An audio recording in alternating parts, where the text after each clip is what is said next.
tema da minha pregação hoje é misericórdia para com todos. Romanos, capítulo 11, versículo 28 até o 32. Você pode acompanhar comigo? Quanto ao evangelho, são eles inimigos por vossa causa, falando dos judeus. Os judeus são inimigos por vossa causa. Quanto, porém, à eleição, amados por causa dos patriarcas, porque os dons e a vocação de Deus são irrevogáveis. Irrevogáveis, guarda bem essa palavra. Verso 30. Porque assim, como vós também outrora fostes desobedientes a Deus, mas agora alcançaste misericórdia à vista da desobediência deles, dos judeus, assim também estes agora foram desobedientes, para que igualmente eles alcancem misericórdia à vista da que vos foi concedida.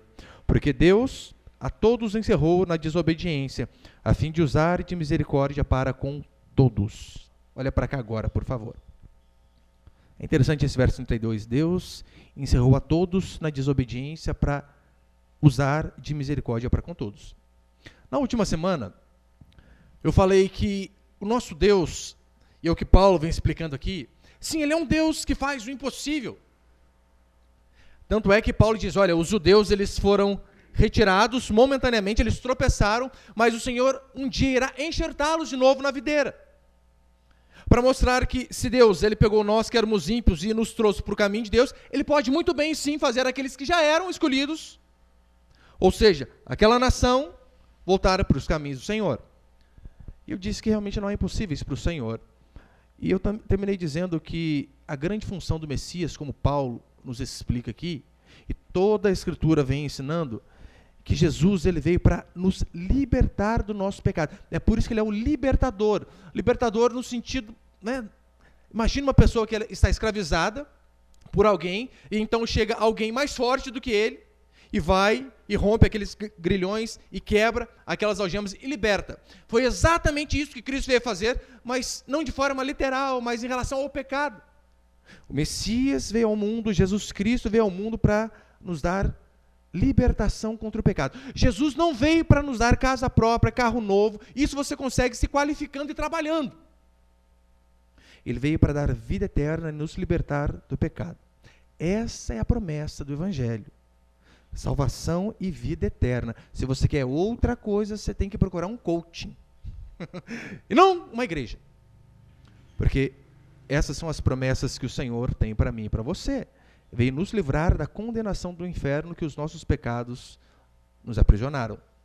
Libertar do pecado, da falta de caráter, da mentira, da arrogância, da perversidade, todas essas coisas. Esta é a mensagem do Evangelho que eu disse semana passada. Não é venha e seja feliz. Deixa bem claro, não sou contra a felicidade de forma alguma. Mas a mensagem do Evangelho não é essa. Venha e seja feliz, venha e tenha. Muito pelo contrário. O que Jesus disse? Aquele que quiser me seguir, negue-se a si mesmo. Negue-se. Aprenda a perder para me seguir.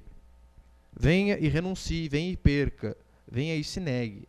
O objetivo do Evangelho não é nos fazer feliz, mas em primeiro lugar que nós sejamos fiéis. Felicidade é apenas uma consequência de uma fidelidade a Deus. Eu quero passar apenas 2 princípios aqui essa noite. O primeiro princípio é o seguinte: ore pelo que Deus prometeu. Versículo 28, acompanhe comigo, Romanos 11, 28. Quanto ao Evangelho, são eles inimigos por vossa causa. Quanto, porém, à eleição, ou seja, a escolha divina, eles, os judeus, eles são amados por causa dos patriarcas. Lembrando, o que Paulo está dizendo aqui, que eu vim dizendo nas últimas quartas-feiras também, foi que o quê? Os judeus, Deus tinha um plano, ele queria salvar os gentios. Então o que ele fez? Ele incitou emulação, ciúmes. O que ele fez? Ele cegou momentaneamente os judeus para que os gentios, que somos nós, gentios somos nós, todo aquele que não é judeu. Então o Senhor abriu a porta aos gentios para que os judeus sentissem ciúmes e então voltassem para Deus.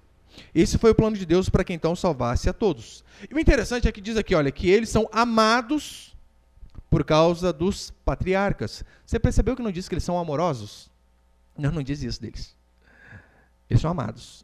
Não diz nem que eles são amáveis, porque o povo ali era o povo de dura serviço, o povo duro mesmo.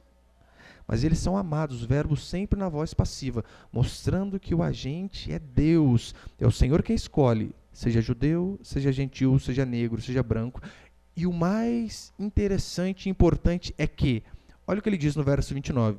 Porque os dons e a vocação de Deus são irrevogáveis. O sentido literal da palavra dom é presente, gratificação. Ou seja, o presente de Deus é irrevogável. Ele não dá e toma algo de volta. Ele dá de uma vez por todas. A vocação é o chamado, convite, e a mesma coisa. Os dons e a vocação, o chamado de Deus, são irrevogáveis. A expressão mais exata seria sem arrependimento. Ou seja, aquilo que Deus faz, ou seja, a salvação que Deus dá para alguém, a escolha que Deus faz de alguém, a Bíblia diz que é sem arrependimento, sem tristeza ou sem lamentação.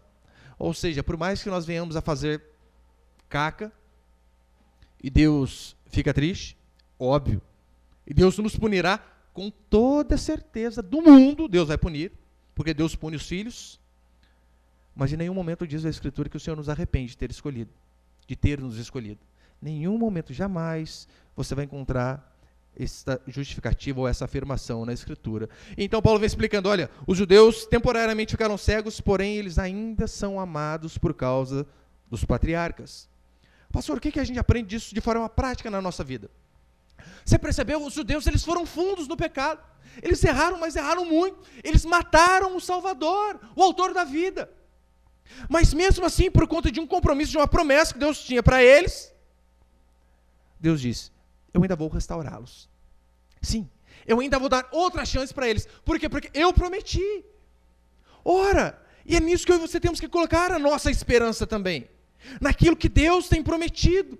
É por isso que, sabe qual a oração que você vai ver Deus responder? Aquela oração que você orar segundo a vontade de Deus. Não foi isso que Jesus ensinou? Que quando nós orarmos segundo a vontade do Senhor, Ele vai responder.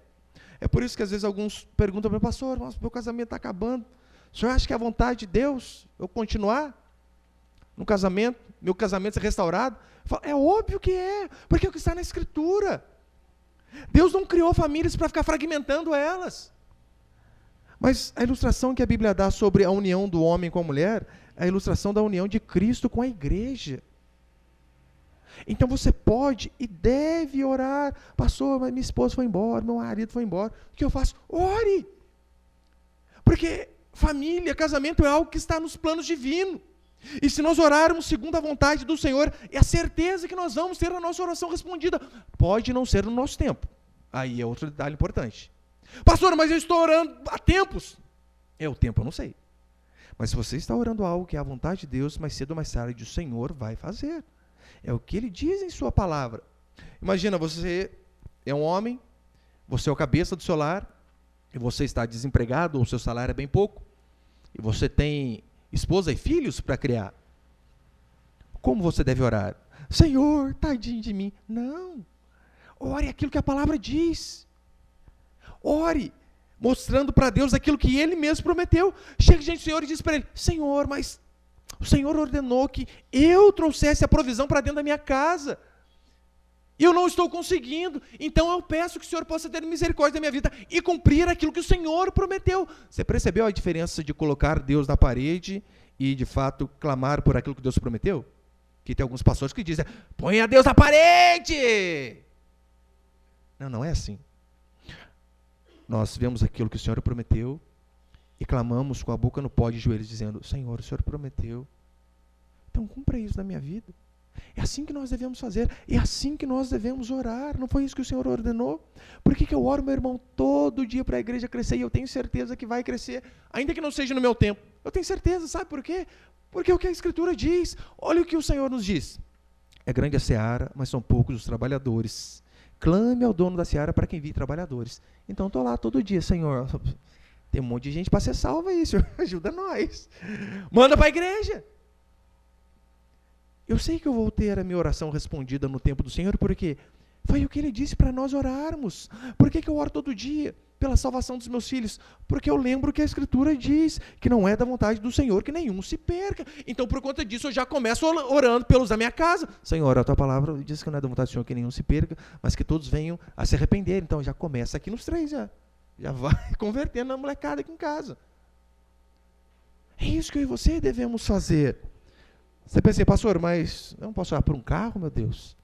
Só por essas coisas espirituais, é? Óbvio que pode, deve. Ainda mais se o carro for te ajudar a cumprir o propósito de Deus. Se for te ajudar a trabalhar, a vir para a igreja, qual o problema? Pastor, até ar-condicionado, vidro elétrico, airbag, já é demais, né, irmão? Não tem problema não. Pode pedir. Mas quantos irmãos às vezes precisam de um carro para ir trabalhar? Precisam de um carro para se locomover? Quantas pessoas não conseguem estar aqui no local de culto hoje justamente por conta de condução? Igual o irmão falava comigo semana passada, pastor, eu queria muito ir aí, mas não dá, não tem carro. E, nossa, está difícil as coisas aqui. Ora, a Bíblia diz que nós devemos orar ao Senhor, e a Bíblia diz que nós não devemos deixar de congregar. Então, se você ora com o propósito de, olha, Senhor, pô, minha pessoa, me dê graça de ter um meio de locomoção para eu poder congregar. É claro que o Senhor, ao seu tempo, Ele vai fazer. Daí de quebra, você aproveita e dá uma passeadinha, um dia de descanso lá em Ubatuba, né?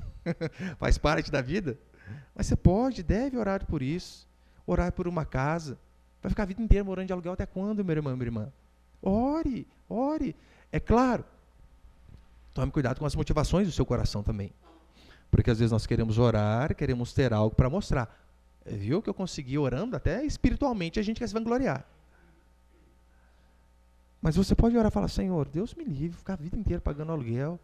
Dá-me graça de ter minha casa própria. Dá-me graça, Senhor, de poder ter uma reunião de pequeno grupo na minha casa, de poder chamar os irmãos para estar conosco. Isso é bênção, então não tem problema. É por isso que nós temos que orar aquilo que é a promessa de Deus, aquilo que Deus disse. E se nós orarmos segundo o que Deus prometeu, mais cedo ou mais tarde, é certeza de vermos o Senhor cumprindo a sua palavra. E segundo, misericórdia não é para quem acha que é digno. Não, misericórdia não é para quem é digno. Tem um homem de Deus do passado, chamado William Cooper, que ele diz assim, por trás de cada providência carrancuda, esconde-se uma face sorridente do Senhor.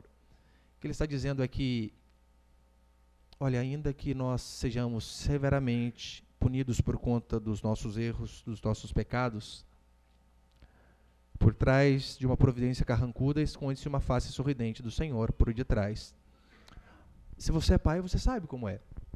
Se o seu filho, a sua filha faz coisas erradas, você não se alegra. Você fecha a cara, você o pune. Ele não deixa de ser seu filho por conta do erro. Mas é claro que ele vai pagar por conta daquilo que ele fez de errado.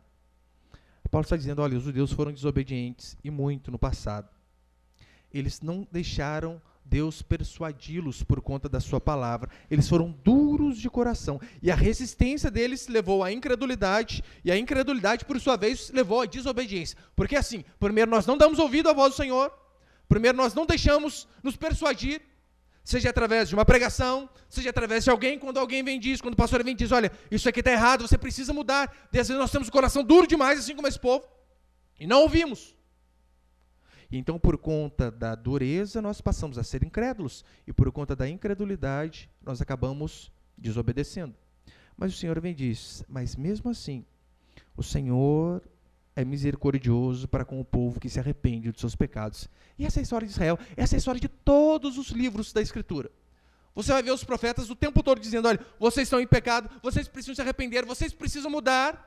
Então o povo se arrependia e Deus agia com favor e graça sobre eles. Portanto, cristão não é, em primeiro lugar, alguém que mudou os seus hábitos, o seu linguajar, suas roupas, ainda que isto seja consequência, sim. Mudamos todas essas coisas também. Mas cristão, em primeiro lugar, é aquele que alcançou a misericórdia de Deus, é aquele que alcançou a piedade e a clemência de Deus. Porque, meu irmão, se não fosse a misericórdia de Deus alcançar a cada um de nós, o que diz a Escritura é que nenhum de nós seríamos salvos. Se não fosse a salvação de Deus por sua graça e misericórdia nos alcançar, nós, com todas as nossas bondades, jamais alcançaríamos a salvação do Senhor. É por isso que quando o Senhor nos olha do céu, Ele não olha com admiração, porque tem muitas pessoas que pensam assim, nossa, Deus deve ficar maravilhado vendo eu fazer as coisas aqui, imagina. O Senhor já viu como eu prego, quase que o púlpito racha. Você acha que Deus olha admirado assim do céu para nós? Não, a Escritura diz que o Senhor olha para nós com dó, porque Ele vê, puxa, mas eles não conseguem fazer nada certo, hein? É igual criança, já percebeu que criança, quanto mais quer ajudar, mais atrapalha? Põe seu filho para lavar o carro lá, meu irmão, para você ver. Eu já fiz esse teste já, Deus me livre, nunca mais faço. Só depois que estiver maior. Eu estou lá, lavando, eu falei, ó, pega a escovinha da mamãe aqui, pega só pneu, a roda preta aqui, a borracha. Eu estou lavando o outro lado, daqui a pouco o menino está na lata, assim, ó, fica até branco o negócio. Nós somos assim com o Senhor. Nós mais atrapalhamos que ajudamos. Mas ainda assim o Senhor tem misericórdia das nossas vidas. E no verso 32, como ele diz assim, olha, Romanos 11:32. Porque Deus a todos encerrou na desobediência, a fim de usar de misericórdia para com todos. O que Paulo está dizendo é que Deus ele encerrou no sentido de fechou junto, enclausurou junto, todos, judeu e grego. Eu vi uma história uma vez sobre a Segunda Guerra Mundial, onde, eu não lembro qual país estava sendo bombardeado, e de repente tinha um abrigo só, e debaixo desse abrigo tinha oficial e tinha soldado, tinha negro, tinha branco, tinha homem, tinha mulher, porque todos igualmente estavam precisando de proteção, então estavam todos ali debaixo. Quando Paulo diz que Deus, ele encerrou, fechou junto, enclausurou a todos debaixo do pecado, ele está dizendo exatamente a mesma coisa. Não interessa qual pessoa seja, o que a Bíblia diz é que todos nós, sem exceção, de você que já está aqui há anos, de você que entrou aqui a primeira vez, da criança menor desta igreja até o homem mais maduro, até a mulher mais velha, a Bíblia diz que todos, sem exceção, pecaram. É por isso que ele diz, portanto, porque Deus a todos encerrou na desobediência, a fim de usar de misericórdia para com todos. Lembra quando Paulo diz em Romanos 3:23? Todos pecaram e destituídos estão da glória de Deus. Todos, sem exceção. E por que Deus fez isso? Por que Deus encerrou todos na desobediência? Em primeiro lugar, para mostrar que não há homens perfeitos. Não há. Não há pessoas que não pecam. Há dois tipos de pessoas no mundo. Aquelas que sabem que são pecadoras e as que ainda não sabem. Mas todas pecaram. É o que diz a Escritura, é o que diz Paulo, é o que diz todo o Antigo Testamento. E então Deus, em primeiro lugar, ele faz isso para mostrar que todos pecaram, e por conta disso, para que ele possa de fato usar de misericórdia para com todos, para mostrar que a salvação é sempre fruto da graça, da misericórdia de Deus, e não do mérito humano. É por isso que Deus fez com que todos fossem desobedientes, para mostrar, olha, como todos obedeceram, todos vocês precisam de mim. Não vai ter um ser humano na vida que um dia vai chegar diante do Senhor e vai dizer, Senhor, tá certo que o Senhor morreu na cruz, mas convenhamos, olha o tanto de coisa que eu fiz. Não, a Bíblia diz que não existe essa pessoa. Misericórdia não é recompensa, misericórdia é graça imerecida. Olha, eu me esforço para manter a calma nas redes sociais, mas tem dia que não dá, né? Tem dia que eu não aguento. Eu, às vezes, que eu abro o Facebook lá, eu tento não escrever nada. Vai, Senhor, dá paciência, não vou escrever para ninguém. Vou escrever só no meu. Mas às vezes eu abro, aparece já lá. Bendito escrevendo. Brilhe, tenha brilho próprio, assim como a lua tem o seu brilho. Não, eu já fico nervoso, criatura, você não estou ciências, não, quando você é criança. A lua não tem brilho próprio. Mas aí às vezes eu seguro. É a luz do sol que faz a lua brilhar, óbvio, né? Brilhe com seu brilho próprio, assim como a lua brilha. Eu falei, nossa, meu irmão, o nervoso que deu, cara. Mas aí, eu tô lá, daí o irmão escreveu. Sem a oração. Primeiro, tem que orar no Facebook, né? Por que não pode orar no quarto?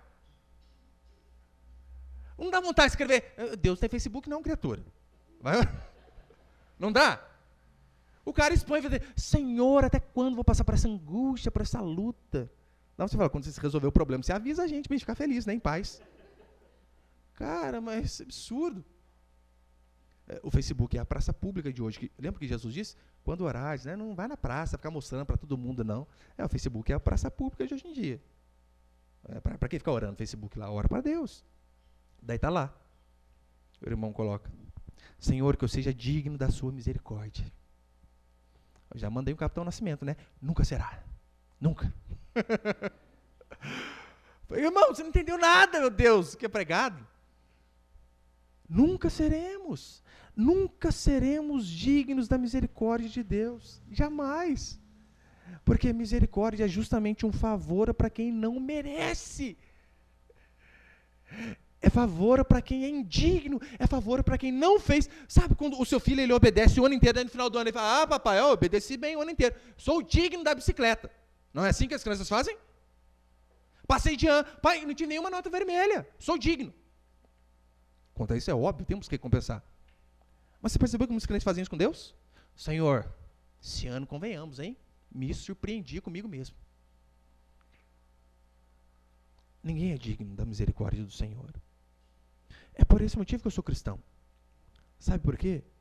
Porque eu sei que não há nenhuma bondade inata em mim. Não há. E eu não falo isso por falsa modéstia, não. Meu Pai, eu tenho certeza que se não for a misericórdia de Deus sobre a minha vida, meu irmão estava mais perdido que segue em tiroteio. Eu tenho certeza. Quando, às vezes, algumas pessoas chegam e contam alguns pecados horripilantes mesmo, sabe o que eu penso? Puxa vida, eu estava nesse mesmo caminho. Uma vez eu fui pregar numa clínica de recuperação e cheguei lá, um monte de drogado, assassino, um monte de gente lá, tudo perdido. Daí eu comecei a ver, falei, cara, aquele ali era meu vizinho, o outro jogava bola comigo, o outro treinava jiu-jitsu comigo, nossa! Daí sabe o que eu lembrei? É a graça de Deus sobre a minha vida, porque o que me fez diferente deles? Nada! É por isso, meu irmão, que quando você vê alguém na sarjeta, ali no fundo do poço, não pense assim, Senhor, graças te dou, porque não sou como os demais. Não pense isso. Faça como um homem de Deus chamado John Bradford, que ele, quando via alguém ser condenado à morte no seu país, nos Estados Unidos, e ele de repente viu o homem passando naquele corredor e indo para ser executado, toda vez ele dizia, lá vai John Bradford, se não for a graça de Deus sobre a minha vida. Assim somos nós. O dia que eu fui ministrar na Fundação Casa, que eu levei meu filho, eu fiz questão de mostrar para ele, falei, olha, você não é melhor que nenhum desses internos. O pai não é melhor. Nós só não estamos aqui porque um dia Deus resolveu ter graça de mim e de você. Não tem nada a ver com nossa bondade, mas o Senhor olhou para nós e resolveu ter graça das nossas vidas. Portanto, o que nós deduzimos dessa passagem até aqui de Romanos é que, de fato, Deus é soberano. Ele pode fazer todas as coisas, sim. Não há impossíveis para o Senhor. Ele faz todas as coisas segundo o seu propósito. Ele usa até a dureza de coração, até o pecado do homem, Deus usa para cumprir o propósito dele. Não estou dizendo que Deus quem planeja o pecado e nem Deus que deu origem ao pecado, isso de forma alguma. Mas percebeu igual Faraó? Faraó duro de coração. E então Deus usa a dureza daquele rei, para quê? Para mostrar o seu poder. Ou seja, usa um coração impenitente, um coração duro para mostrar que ele é bom. E aqui Deus fez a mesma coisa, ele usou a dureza de coração dos judeus para que a salvação pudesse chegar a mim e a você. Porque do contrário, todos nós, sem exceção diz a Bíblia, estaríamos condenados ao inferno. E é maravilhoso ler Romanos, e quando você começa a entender melhor a epístola, por exemplo, o Império Romano tentou a todo custo extirpar o cristianismo. A todo custo. Meu irmão, mas Nero quis acabar com os crentes. Você imagina, qual que é a programação de hoje? Crente sendo morto por leão no Coliseu. Essa aí era como eles eram alegres na época lá. Tentou com todas as forças extirpar o cristianismo, o Império Romano. Todavia, Deus usa esses homens ímpios para evangelizar todo mundo conhecido daquela época. De que forma, pastor? O Império Romano foi o império que mais fez estradas.